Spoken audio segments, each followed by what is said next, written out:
اللہ تعالیٰ سے استقامت کی دعا ہے۔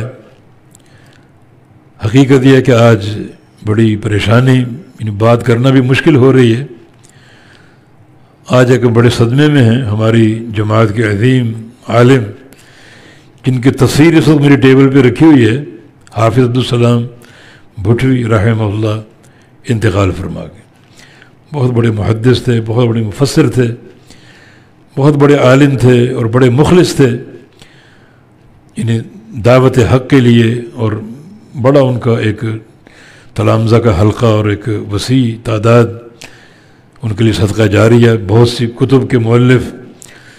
تو ابھی تھوڑی دیر قبل ان کی وفات کی اطلاع ملی، تو بالکل ایک پریشانی بھی ہے، اداسی بھی ہے، اور زیادہ بات چیت کرنا بھی کچھ میرے لیے ممکن نہیں ہو رہا۔ دعا کریں کہ اللہ تعالیٰ ان کی مغفرت فرمائے، اور اللہ رب العزت توفیق دے کہ ان کا کوئی بدل ہم پیدا کر سکیں۔ ویسے بھی قحط الرجال کا دور ہے، علماء تیزی سے جا رہے ہیں، اور جو قیامت کی علامت ہے وہ ہمیں اپنے سامنے دکھائی دے رہی ہے کہ قرب قیامت علم اٹھ جائے گا اور جہالت پھیل جائے گی۔ اور فرمایا آپ نے کہ ان اللہ لا يقبض العلم انتزاعا من صدور الرجال، اللہ تعالیٰ علم کو لوگوں کے سینوں سے مٹا کر نہیں اٹھائے گا، بلکہ یقبض العلم بقبض العلماء، علم کو اٹھائے گا علماء کو اٹھا کر۔ علماء جاتے جائیں گے، علم اٹھتا جائے گا۔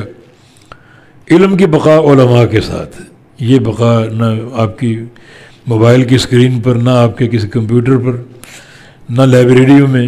ٹھیک ہے علم ہوتا ہے، مگر وہ علم جو ہے وہ کما حقو نہیں ہوتا۔ علماء سے علم ملتا ہے، کتابوں سے کما حقو نہیں ملتا۔ یا آپ کی جتنے بڑے بڑے مکتبات آپ کے موبائل فون میں موجود ہوں گے، مگر علم کی وہ قوی اساس نہیں ہے۔